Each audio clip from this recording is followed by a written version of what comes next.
Greetings to all the commissars, fighters, comrades, the people of Africa and the entire African continent. We are here today to speak about the land question, and we want to welcome the viewers of How TV channel 265 in DSTV. We're today going to discuss the land question. It is a very important discussion which all of us must always be engaged in to enhance, harness, and basically improve our understanding of the key issues that define South African society.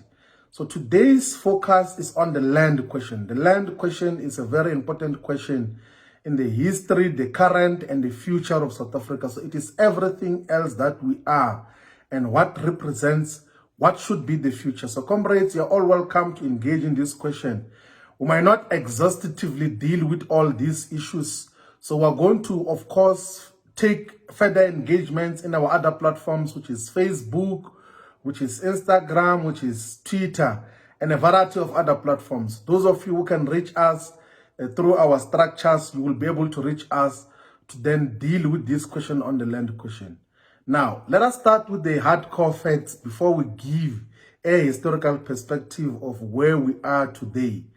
Now, the land surface called South Africa today is 1.2 million square kilometers. That is equals to 122 million hectares. So the land surface of South Africa is 122 million hectares. And in terms of ownership and control of that 122 million hectares, the white minority, the descendants of the colonial settlers, are in ownership and control of 79% and above of that particular land. You can easily say 80%, because if you look into control, there's a lot of state-owned land which is controlled by the white minority, because the state has ceded rights to the control by the descendants of colonialists who are the white minority here in South Africa. And we must say that openly so that we are not found wanting in terms of what constitutes the land crisis in South Africa. And one thing to highlight just at the beginning is that landlessness of the black majority and Africans in particular is at the center of our problem, is a historical, present, and future enemy of our struggles. The landlessness of our people is the major problem. And the symptoms of landlessness are expressed through poverty, unemployment, and inequalities. The land inequalities, the economic inequalities that exist between white and black people. And there's a mistake elsewhere, mostly in government, to want to just treat the symptoms without treating the cause, which is the landlessness of our people. Why are we here? Why are we in a situation where the white minority, whose population is less than 10% of the South African population, are in control and ownership of majority of the land? Let us give maybe a quick historical overview and what have been the activities of those that resisted land occupation and dispossession throughout history, and what have been attempts to try to reverse such a phenomenon. Now, from the 1400s, this political territory we have as South Africa today used to have some degree of contact with Europeans. So Europeans, when they were trading from their side with part of the east of the world will refer to China, India, and Indonesia. The Europeans used to pass through this part we call South Africa today. So the history of South Africa, or the history of the existence of people in South Africa and its contact with colonial settlers and the traders that used to come from Europe, did not begin in 1652. So for many years, for more than 150 years, before the arrival of Jan van Riebeeck in Cape, there were contacts of Europeans with components of our people, with parts of our people in the Cape. So they used to pass via Cape, proceeding to Indonesia, to then trade with a variety of basic goods and services. But the entirety of what we call South Africa today was occupied by Africans, by the indigenous people. All parts of what we call South Africa today was occupied by indigenous Africans who knew of this territory as their home. They used to be engaged in agriculture. They used to be engaged in farming. They used to be engaged in stock farming in particular. They used to own herds and herds of cattle, goats, sheep, and everything else. They had life that could sustain them outside of colonialism. They used to be engaged in some degree of trade as well. If you go and check closely the history of Mapungu, you'll realize that there were people in this part called South Africa long before the arrival of the colonial settlers. Now, in 1652, Jan van Riebeeck, who was a commander of a shipment or a ship that was traveling from the Dutch, from Netherlands to the east as part of the company called the Dutch East Indian Company, decided to settle in the Cape, initially to establish a garden for those ships that were passing via the Cape to the east. He then thought that there is a problem of a disease called the scurvy. So scurvy is a disease that is caused due to lack of access to fresh products in terms of food. And then he said that let us maybe establish a refreshment state here, or a refreshment settlement, so that those who pass will at least exchange some few goods for us, will give them fresh food before they proceed to the east to trade with other parts of the world. And that initial settlement to establish a garden later on escalated to be an establishment of farms. And then they tried to interact with the population that resided in that part of what we call South Africa today, the Khoi and the San. And most of the people always confuse this thing that is Khoisan. So there is Khoi people and San people. But then the colonial historians always call them Khoisan as if it was just one group of people with singular ethnic identity. They were different people, and the manner of their engagements and subsistence was different in terms of how they then dealt with their own survival. So as part of that occupation of Jan van Riebeeck and the people that he came with, majority of whom were convicts, were criminals who were being shipped to be involved in trade, because the European powers thought that to engage in these dangerous voyages of trade that requires months and months of travel in the sea, you rather sacrifice prisoners, because in any way we jailed them. So if they die in the sea, it is none of our business. We've already dejected them. So a majority of the first colonial settlers in this part of South Africa are criminals, are thugs. And then they gave later on descendants that got to dominate the colony, the colonies that were established due to the settlements that started in 1652. Now, what happened is that through that engagement, the Dutch had some superior military capacity, to the extent that whenever they came in contact with the Khoi and the San, they will use their military capacity to forcefully take the land from the people in that part of South Africa. They forcefully took the land, they forcefully took the livestock, the cattle, the goats, the sheep, and every animal which was under the control of the Khoi and the San people who were residing in the Cape at that particular time. And that is how the settlement began.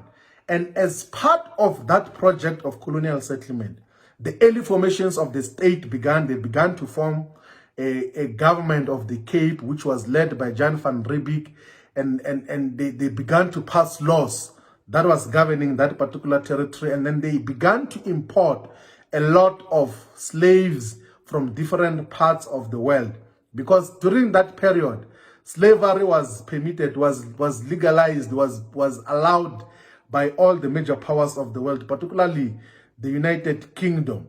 So then they began to bring slaves from different parts of the world, from Malaysia, or the present-day Malaysia, from France, from Germany, and then they began to then constitute a new population in the area called the Cape, and then they constituted the Cape government in terms of what it became to be. And then in the 1800s, the British came to occupy the Cape, to take it away from the Dutch, who were the early settlers in the Cape.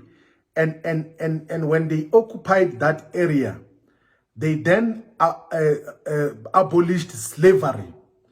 And because the Dutch settlers were reliant on slavery of our people, they then said that maybe we must not coexist with the British, who have now occupied our territory and now they're taking major part in the decisions of what happens here. Let us leave this area and move inland. So from the Cape, they moved inland. And when they were moving inland, they came into contact with our people, with a lot of our people. And as part of their journey, they called the Great Trek, they took the land from our people forcefully. They took the land from our people through wars of dispossession. So when we talk about the wars of dispossessions, those were the wars of land dispossession, meaning that our people were killed, our people were harassed, our people were banished, our people were reduced to nothing because of the wars of dispossession that were led by the Dutch. And they always had a backing of their former colonies, their colonial masters, because they now thought that they can move in. And as part of that great trek, what was the ultimate product was the creation of 4 major colonies, 4 major provinces. Let us start with the provinces. 4 major provinces or colonial semi-states of the Cape, of the Orange River, of the Transvaal, and of Natal.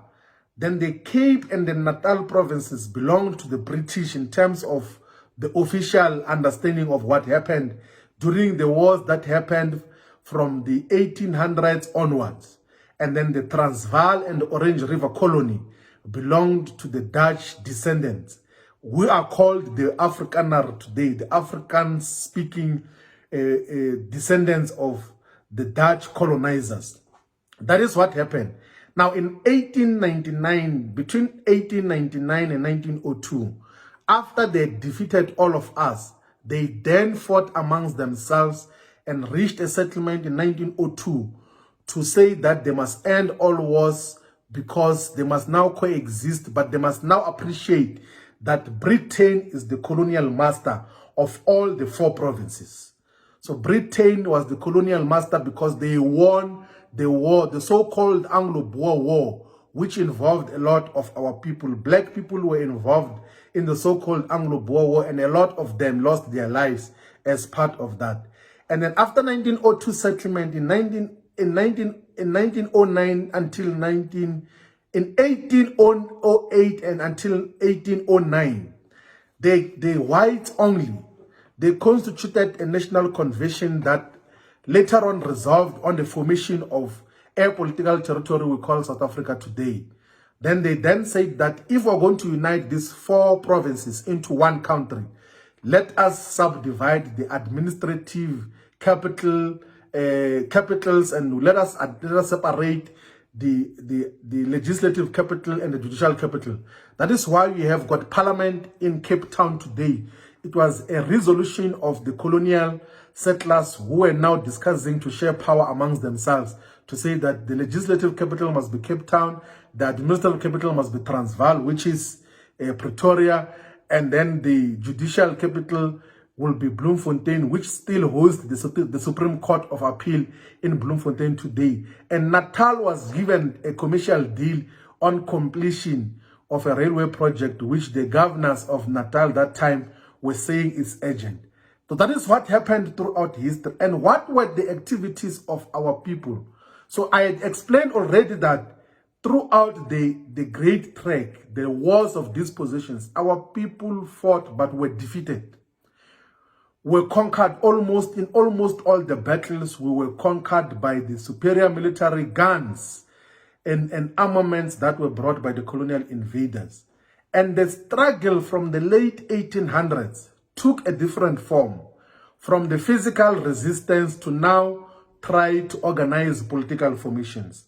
So the different provinces, particularly the Transvaal, Natal, and the Cape, began to organize congresses and organizations of black people, which were beginning to say that let us maybe organize ourselves as political formations to fight against these colonialists, whom we now agree have defeated all of us. And as part of that, so when the whites were discussing the formation of the Union of South Africa to unite the 4 provinces, the black congresses used to bargain that please involve us in constituting that union. We appreciate that the British have won the war.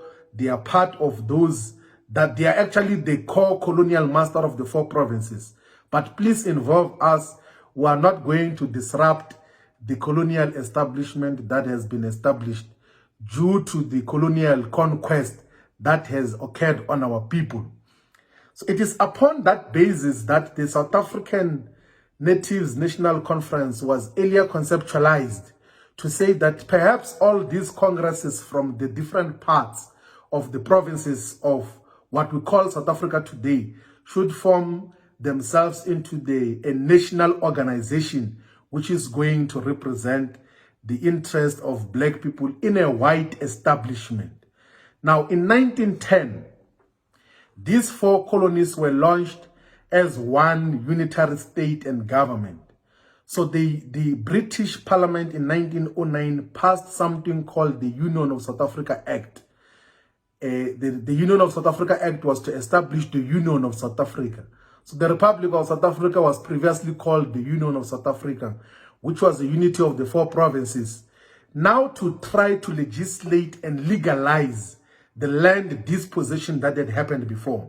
Now you see, what happens here is that the colonial settlers say that now let us institutionalize the land disposition that we have achieved through the wars of disposition against these Africans, and let us constitute a white-only government that will exclude all black people and Africans in particular from economic benefits, from benefiting in the land that we have taken away from them. In actual fact, we must try to push them away from the land that they currently occupy. So if you check something which was said later on by P.W. Botha, he says that I am one of those who believe that there is no permanent home for even a section of the Bantu in the white area of South Africa. And the destiny of South Africa depends on this essential point. If the principle of permanent residence for the black man in the era of the white is accepted, then it is the beginning of the end of civilization as we know it in this country. So you could say that throughout, these colonial settlers wanted to exterminate the entire black race on the surface of what we call South Africa today. And when the form of black people took organizational political form, those who were resisting colonial occupation, they were acknowledging the legitimacy of the colonial governments. They did not question whether the colonialism must be removed, whether Britain must be removed as part of the colonial masters. That is why from the beginning, the SANNC, which is currently the ANC, used to acknowledge and honor the British Crown. They used to honor the British Crown in respect that these are the colonial masters. They used to refer to themselves as subjects of British imperialism, of British colonialism, in all the engagements that they were engaged in during that particular period. And then after the 1910 Union of South Africa, they then elevated the struggle to then say that let us now pass a law which is going to systematically and systemically exclude all black people from land ownership. And because they are here, let us maybe just allocate a portion of land to them. So the 1913 Land Act, Natives Land Act, basically gave Africans 7% of the land, and the white minority took 93% of the land. And the population of South Africa at that time was about 5.4 million people. And the whites were like 350,000 people. And black people were more than 5 million people and were only given 7% of the land through legislation. So now you see here, they conquer us through military superiority, through the guns and everything, and through the fact that we couldn't win the wars. And they then now elevate it to utilize politics, to utilize parliament, to pass laws that officially dispossess us of our land. So from 1913 onwards, black people could only be allowed to occupy 7% of the land and were not permitted to even buy land from the whites, who had now taken a bigger portion of a territory called South Africa today.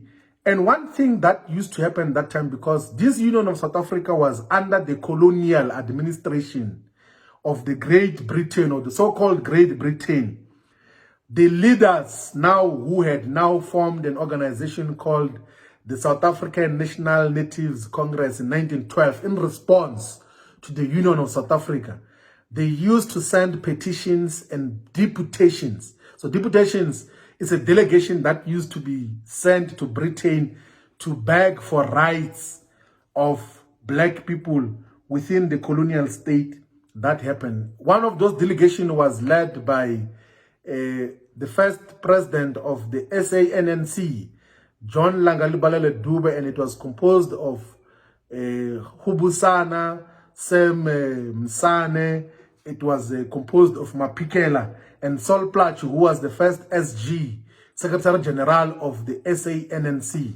And they went to Britain to beg the British Parliament that they want some rights within the colonial administration.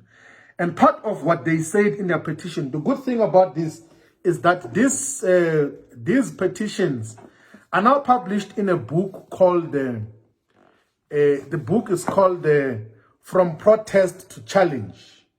From Protest to Challenge. This book is very important. There's about 6 volumes of this book. This is volume number 1, which records the history of the resistance by black people to colonial administration. And what is good about these books and the series is that it gives the exact documents and the exact minutes and reports of what the leaders used to do at that time. It is not an interpretation of what they were trying to do. It is an exact report of what we're doing at that particular time. And as part of one of the petitions that was sent to Britain that time, it said that the petitioners are your majesty's most loyal and humble subjects, who have always been loyal to your majesty's throne and person, and still desire to continue being loyal to your majesty's throne and person. That is what the SANNC, the ANC used to say to the colonial government, because they just wanted some rights, and then they will then go further to say that we do not agree with the Natives Land Act because it is giving us just 7%. Please allow some of us to own the land, allow some parts of us to be part of the land, but we acknowledge your power as the colonial administration. And they used to do that. That petition I just read now was signed in 1914. And you will know that in the world from 1914 until 1918, there was a world war. And then they went back again in 1918 to repeat the same thing, to beg for inclusion into the colonial government in terms of what got to happen. And let's acknowledge that that format of resistance against apartheid and colonialism only got to change with the formation of the Congress Youth League in 1944, which was formed by a generation which set as its mission the intention to achieve freedom in our lifetime. And who were part of that generation is a generation in the Congress Youth League of Anton Lambede, of William Nkono, of William Nkomo, of Congress Mbatar, of Mxolisi Majumbuzi, of Nelson Mandela, of Robert Sobukwe, of Oliver Tambo, of Walter Sisulu, of great fighters who said that we cannot continue to acknowledge the colonial administration in the manner that it is now. Let us now fight for one person, one vote. Let us reclaim our country. And they subsequently led to the adoption of the Freedom Charter in 1955, which said that the land must be shared amongst those who work it. And they were beginning to be much more radical. And you must remember that throughout its existence from 1912 until the mid-1950s, the SANC and the ANC were not a serious threat to the colonial and apartheid governments. They were not afraid of them. They used to address their conferences. So if you check the minutes of all the conferences of the ANC, the first 30 or so conferences, they were all addressed by the colonial administrators because they were not an anti-colonial organization. They were just an organization that said, together with it, we have been defeated. Let us ask for the moral consciousness. Let us beg for inclusion into this colonial government. Let us recognize the king and later on the queen in Britain as the supreme authority of a political territory called South Africa today. So now that is what got to define the struggles later on until the formation of a generation of the Congress Youth League, which said freedom in our lifetime. And we must say that the current generation of economic freedom fighters draws inspiration from that generation. That is why we say economic freedom in our lifetime. And of significance is that that generation that said freedom in our lifetime is a generation that led South Africa into attainment of political freedom in their lifetime. They achieved a component of what they intended to achieve in terms of those issues. It was only 1955, after 1955, with the adoption of the Freedom Charter, that the colonial and the apartheid government began to realize that this ANC is beginning to be a threat. You remember that the South African Communist Party, whose communist aspirations were expressed clearly, was banned in 1950, but the ANC was not banned. It was only banned in 1960. Why? Because of the Freedom Charter. That is why after the Freedom Charter's adoption, there was something called the treason trial, which arrested all the leaders of black people who were associating with the Freedom Charter. And exhibit 1 in the treason trial was the Freedom Charter, that this is the document that declares all these people to be criminals, and we are now going to be very heavy on them because now they're talking about the return of the land. They're saying that the national wealth must be shared amongst all the people. The mineral wealth beneath the soil, the banks and monopoly industry must be shared amongst the people. That is when there was beginning to be a real threat against the colonial government. But when you were to read later on of what happened, you will know that in 1960, the ANC, the PAC were banned in terms of what happened. But what is of significance is that the Pan-Africanist Congress did not agree with components of the Freedom Charter, which was adopted in 1955 and 1956 by the ANC. And then they broke away to say that let us retain the identity of African struggles. The Pan-Africanist Congress said that let us retain the identity of African struggles. At the forefront of the struggles for total emancipation must be Africans. Let us not fall into this trap of non-racialism, because this non-racialism seems to be compromising the essence of our struggle. Let us also link our struggles with the liberation of the entire African continent.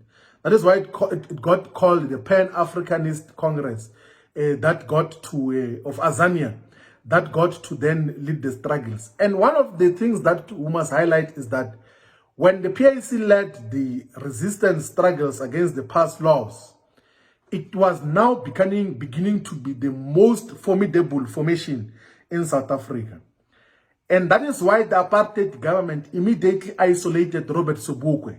They knew that without the ideological guidance of Robert Sobukwe, this new movement, which has got clarity in terms of what it stands for, will not live for a very long time. Then they isolated him to the extent that even when he was imprisoned, he was isolated from the rest of the prisoners, because they knew that ideologically and politically, he was going to reproduce himself and inspire a new generation which is going to take forward the struggles for the return of the land to the people as a whole.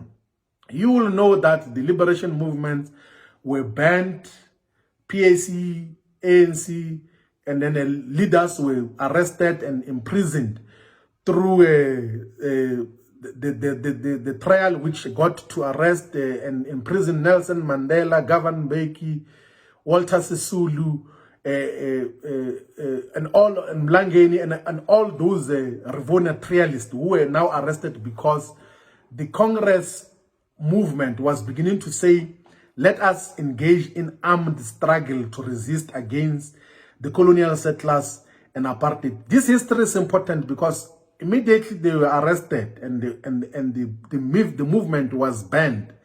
Then later on emerged the Black Consciousness movement, which was the expression of the resistance against apartheid. We want to disrupt this narrative that throughout history, the only formation that fought for the battles of our people is the SANNC, which acknowledged the colonial government in the beginning. So then the Black Consciousness movement, which was completely independent from the Congress movement, was then beginning to be at the forefront of the struggles of black people under the capable leadership of Steve Biko.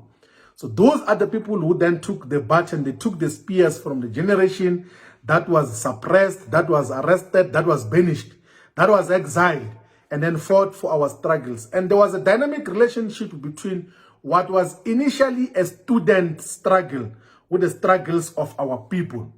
They then got to fight our struggles. You know that the major event of the Black Consciousness inspired struggles was 1976. The uprising in Soweto, which the ANC in exile condemned as reckless activities of the youth who need to be guided. It's one of the things that we must always reflect on. Now, throughout history, we will know that later on transition from the mid-1980s, the negotiations for transition from apartheid to an inclusive political system began.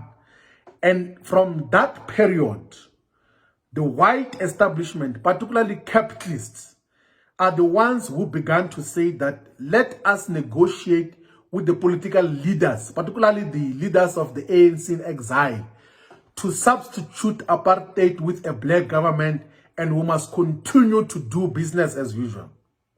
So Clem Santa from Anglo-American says in 1987 that let us hope that negotiation will work, the rhetoric of the Freedom Charter will be dropped, and will continue to produce minerals and do business as usual. And that is what he exactly says should happen. And that is what exactly happened with the negotiations, with those who were in exile, with those that were in prison. The ultimate intention of the negotiation was to hand over political power whilst the white minority retained economic power. That is why we have the situation that we have today of a constitution which was negotiated and agreed that we know 1913, 1936, which now increased the 7% to 13%, has taken our land, has institutionalized the land disposition. Then the constitution, which was adopted later on in 1996, basically institutionalized the land disposition of our people. And then the approach of the liberation movement, particularly the ANC, was to say that in order to gain back our land, let us have three pillars. One, it must be land restitution. Two, must be land redistribution. Three, must be land tenure. And in terms of restitution, is those very failed and directionless engagements of saying, which land did you use to occupy? A lot of people do not have a historical account of which land their ancestors used to occupy prior 1913. Because the Constitution actually mentions 1913, that the land that was taken after 1913. They did not give recognition of the land which was taken, majority of it, prior to 1913. So the land program of the African National Congress acknowledges the colonial disposition and do not want to take heed of the fact that there's been disposition that occurred prior 1913. And it is the most problematic thing which was constitutionalized by those that negotiated our political freedom. And to even take that negotiation to now a political format, you see the cabinet of 1994 of President Mandela, the Minister of Land Affairs was Cry van Niekerk, because in terms of change of laws, it has to be a cabinet minister who introduces the change of laws. But the first Minister of Land under post-apartheid was Cry van Niekerk from the colonial government as part of that pact which they reached of government of national unity. And you know, in terms of the Minister of Mineral Resources and Energy was Big Botha. And the Minister of Finance was Derek Keys, and he was succeeded after he retired much earlier by Chris Liebenberg. And then later on, they was succeeded by Trevor Manuel, who was a student of the Oppenheimers. So you see that this land dispossession and the economic control by the white minority is institutionalized even post-1994, is put in the constitution, and everything else is dealt with in that particular format. And where does the change come from now? Then the economic freedom fighters, a generation of economic freedom fighters, first in the Congress movement, raised the question of the land. We raised the question of the land when we were still in the African National Congress Youth League.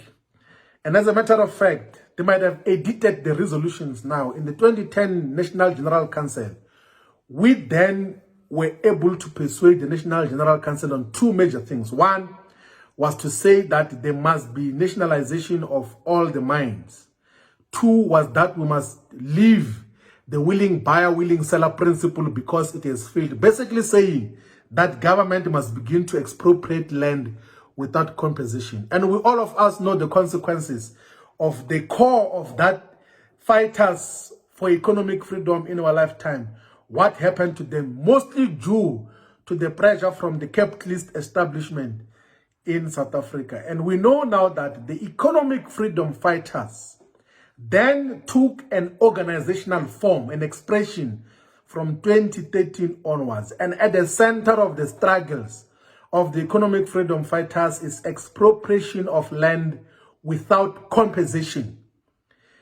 That is what we are basically saying. Now, our land was taken through wars of dispossession. The whole 122 million hectares of South Africa was taken through wars of dispossession. And what do? We need to repossess our land.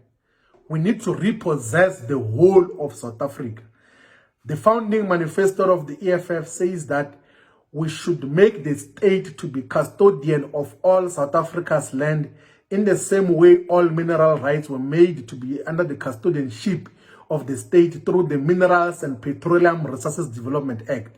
So prior to 2002, when Parliament passed the new law, all the mineral rights that come with the land were used to belong to private individuals. Private individuals used to own minerals. So Anglo-American, Impala, Platinum, they used to own the minerals that were not even dug. We were not even touched. They knew that there's minerals here. They used to say that these belong to us. And they're worth more than $5 trillion worth of mineral rights used to belong to private companies. But Parliament in 2002 was able to pass a law that said that all mineral rights are under the custodianship of the state. We are then proposing clearly that instead of the repossession of land piece by piece, let us repossess the whole of South Africa so that we can set the stage for equal redistribution.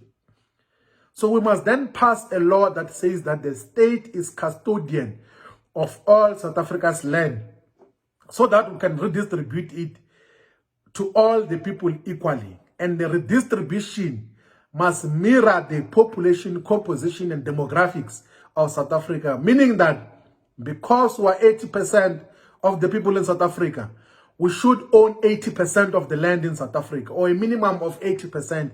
It can be more. And in the process of redistribution, we must appreciate and respect the security of tenure of those who are going to be given the land for agricultural purposes, for residential purposes, for industrial purposes, for religious purposes.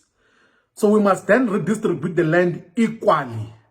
And there is not going to be dispossession of people's houses in terms of that repossession of South Africa's land in its entirety.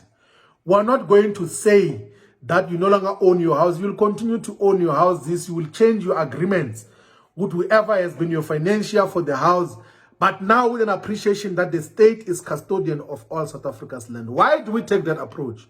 Because we have realized that from 1994, so from in the Ready to Govern of the ruling party in 1992, they had said that within the first 5 years of government, they are going to redistribute 30% of the land. And it has not happened. It's 25 years now. Even now, after 25 years, what they plan to achieve in 5 years has not been achieved. So less than 10% of the land has been redistributed, has been bought from the colonial settlers by the so-called Democratic Revolutionary Government of the SANNC, which used to acknowledge the colonial government as their principals, as their authority.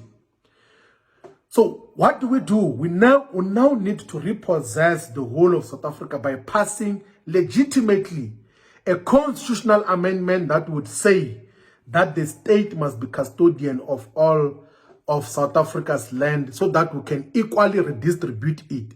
And that is the motion that we placed in Parliament.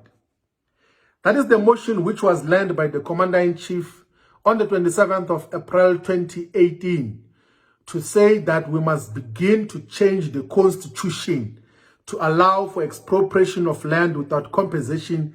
And in that asymmetry, we must then deal with the issue of the state being custodian of all South Africa's land. And a lot of people have not read that resolution of Parliament. You must go and read it to realize that it spoke about custodianship of the land in a manner that it is to be. And one thing which you must acknowledge is that the ANC voted with the EFF, voted for the EFF motion on expropriation of land without compensation and state custodianship of the land. Why? Because in their 54th conference in 2017, they had resolved on expropriation of land without compensation, but they also tried to reaffirm their 3 pillars to the land policy, which is restitution, redistribution, and land tenure. So that is one thing. So, and one historical fact which a lot of people do not appreciate is that that 54th National Conference was majority constituted by the generation of the economic freedom fighters in the Congress movement, whom we led when we were still on that other side before we took this revolutionary and correct path to continue with the struggles of our people through the economic freedom fighters as an organization. So now the constitution is being deliberated upon in South Africa, and the proposals of the EFF is that we should make it clear in the constitution that land must be expropriated without compensation. The state must be custodian of all land. We must redistribute equally in a manner that is representative of South Africa's demographics. And we must guarantee security of tenure of those who will get the land for agricultural purposes, for residential purposes, for industrial purposes, and for religious purposes, for churches, and a variety of other things that they need the land for sporting purposes as well. That is recreational purposes that will be needed in that a particular context. That is the position that we are looking into. Now, as part of that struggle, we are not postponing the fact that our people must, in the immediate, before we finalize the constitution, we must occupy the land that is unoccupied. We are now saying an unoccupied land for residential purposes. It has already happened in Moidrai in Metsimahulu. There's a community with not less than 4,000 stands, which is an establishment of the economic freedom fighters as led by the capable leadership of the EFF in the Free State and Metsimahulu municipality. And it is established through occupation. And occupation has always been history of South Africa's land struggles. You would know, and we must actually maybe give you this quick history, that the area which is called Orlando Township in Soweto, in the southwestern townships of Johannesburg, was established through land occupation that was led by James Sofasoke Mpanza.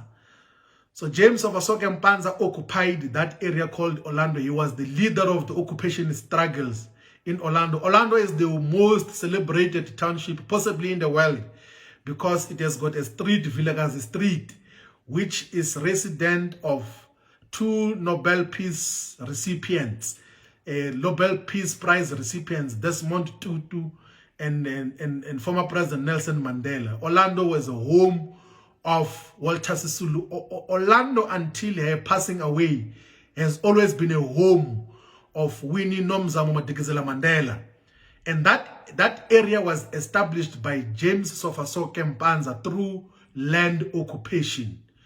And what is interesting to mention about this, he was then later on called Magebula because they said James Sofasoke Mpanza Wagebula umhlaba wamasipala ngenkani.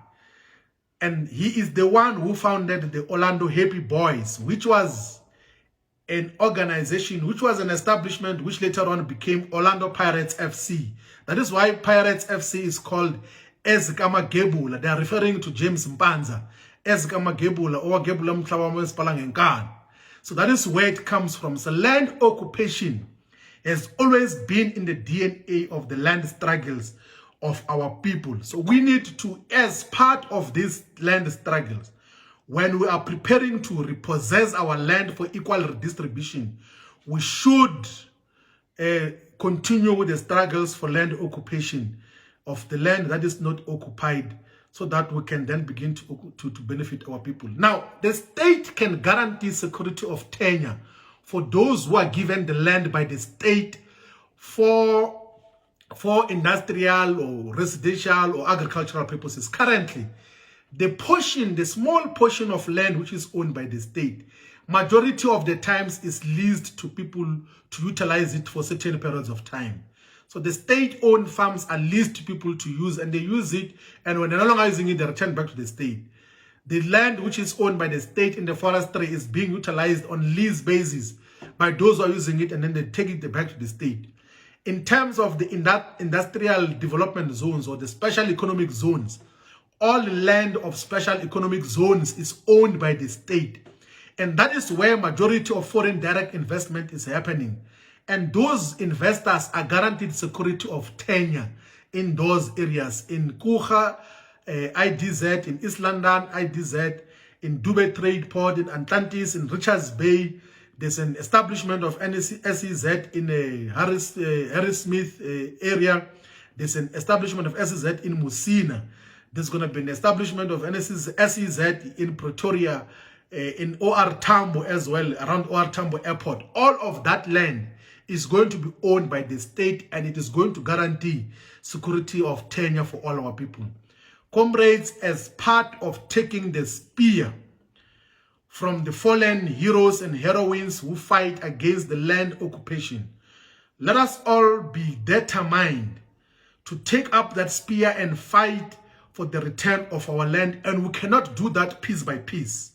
Let us amend the constitution to give the state custodianship of all South Africa's land.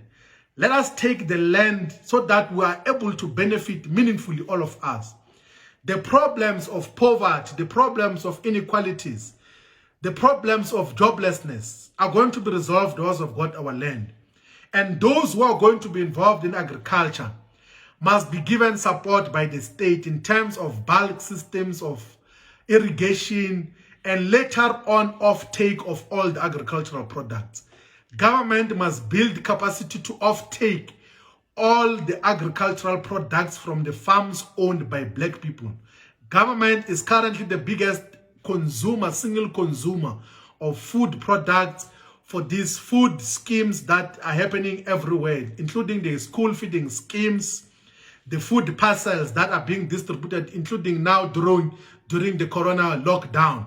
Where does government get the food? It is getting it from white farmers. But government must then use its off-take power to take food that is produced by black farmers, but they cannot produce anything because they do not have the land. And we will then realize the value of the land if the state guarantees all of us access to the land in a manner that is to be. We must not have slums. We must not have informal settlements that are not sustainable. We must not have our people that do not have access to proper recreational facilities. If people want to build churches, they must be allowed to build churches without paying anything to the state. We must abolish all the rents that are being charged on people who are occupying land, even in traditional areas. We know, as a matter of fact, that those that control Ingonyama Trust, which actually was a trust that took the land that used to belong to the KwaZulu Bantustan, are charging rentals to those who are occupying the land in the rural areas. That must be abolished, because the land will now be under the custodianship of the state, and then it will be redistributed equally. And those who are going to play a role in the distribution of the land will include national government, provincial government, local government, and in some extent, traditional leaders. And traditional leaders, there must be clarity from the beginning that in their distribution of land, they must do so equally. They must not discriminate against women. They must not give to relatives and friends only.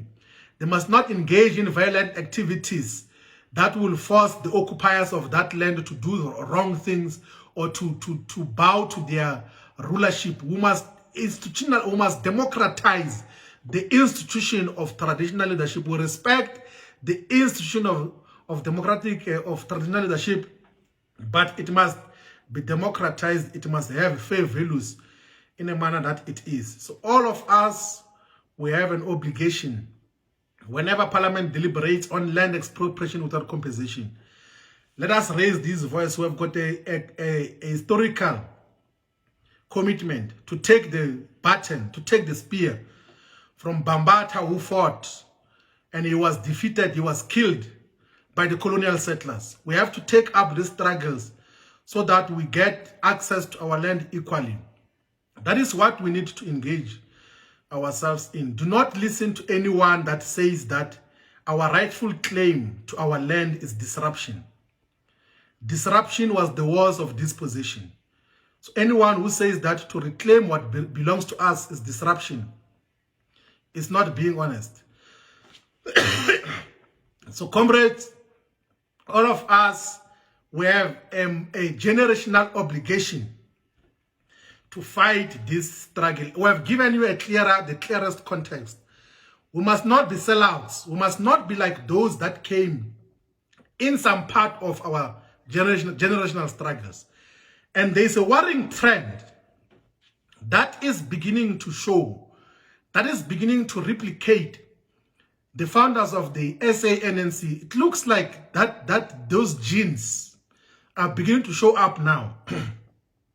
The present leadership of the ANC has got similar traits as those that founded the ANC. They think that our liberation will come from the colonial masters. Our liberation will come from begging white people. Their philosophy, every time they speak, is that let us go look for investments in Britain and other parts of the world to liberate us. Their philosophy is that let us please what Stellenbosch demands of us. And that is what has to change in the revolutionary spirit of economic freedom fighters who are organized under the economic freedom fighters as an organization, and those that identify themselves as economic freedom fighters in the Congress movement. We have got a historical mission to fulfill. We have a historical mission to fulfill, and we must be guided by what Frantz Fanon said. Frantz Fanon said, for a colonized people, the most essential value, because the most concrete, is first and foremost the land which will bring them bread and above all dignity. That is what Frantz Fanon said. And these struggles of the land will also take inspiration from what Vladimir Lenin said, that private ownership of land shall be abolished forever. Land shall not be sold, purchased, leased, mortgaged, or otherwise alienated. All land, whether state, crown, monastery, church, factory, entailed, private, public, peasant, shall be confiscated without compensation and become the property of the whole people. So our call for expropriation of the land without compensation, our call for the repossession of the land without compensation, is to give the land to all the people of South Africa. So this quote you just made on Lenin comes from the peasant mandate on land, because our struggles, which is founded and grounded on proper ideological tools of analysis and guide to action, has to take a reference to what those that guide us ideologically are saying. Even in the Communist Manifesto, if you check the key 10 demands that are mentioned by Karl Marx and Friedrich Engels, you will realize that the land question is at the center of that. It even speaks about the establishment of industrial armies and industrial agriculture armies who are going to be involved in making sure that we have got access to land, all of us. The Communist Manifesto speaks about abolition of property in land so that we all have got common ownership of the land. We have now presented these perspectives. Parliament is now at the stage of an ad hoc committee to finalize the amendment of the Constitution. And if you listen carefully, there are those who are beginning to say that we must at least allow for compensation in some areas. We must not agree to that. We have got a historical mission. We have got a historical justice factor to fulfill as this generation of economic freedom fighters. Let us not be like those that bowed down before the throne of colonialism. Let us not be like those that worshipped colonial settlers and invaders. Let us take our struggles ourselves and fight for the total emancipation of our people. But also let us appreciate that the entire African continent was colonized, and a lot of African countries still have the problem of the land question. So in our struggle to retain our land here in South Africa, we must interconnect our struggles with the struggles to economically emancipate the entire African continent. Our struggles for freedom in South Africa, for the struggles for economic emancipation in South Africa, cannot be delinked from the struggles of economic emancipation in the African continent. Because when these colonial settlers began later on to institutionalize at a continental level the colonial disposition of Africa, they met in 1884 and 1885 in Berlin to subdivide Africa into colonial settlers, into colonial administration. So Germany was there, was given parts of the African continent. Britain, Portugal, France, they took parts of Africa, and the person who opened that conference was a person called King Leopold, who said that we have gathered here today to subdivide this magnificent cake called Africa amongst ourselves. They destroyed our civilizations, they destroyed everything, they destroyed our dignity. That is why wherever black people are today, wherever people of African origin are found today, they are discriminated against, they are treated as subhumans. Everywhere, including in China, black people are treated with disdain because we are landless, we do not have control of our economies. Our economies are controlled and owned by the colonial invaders. So we have got an obligation as a generation to turn against that, and where we have got political power, let us use that political power to regain our land, to reclaim our land. Let us change the constitution to make sure that we use political power in an effective way that reclaims our land. The colonizers used the legislated political power to formalize the land disposition. Let us use political power to reverse all the vestiges and consequences of apartheid and colonialism. We must continue to say, Maibuye Africa, isolate, the struggle continues. Let us fight to attain economic freedom in our lifetime. Thank you very much. We're going to engage in further topics later on. We thought that we must start with the land question so that all of us are appraised in terms of the essence, the centrality of the struggles for expropriation of land without compensation, where it comes from and where it is going. Thank you very much, comrades. Let us continue to fight. Thank you.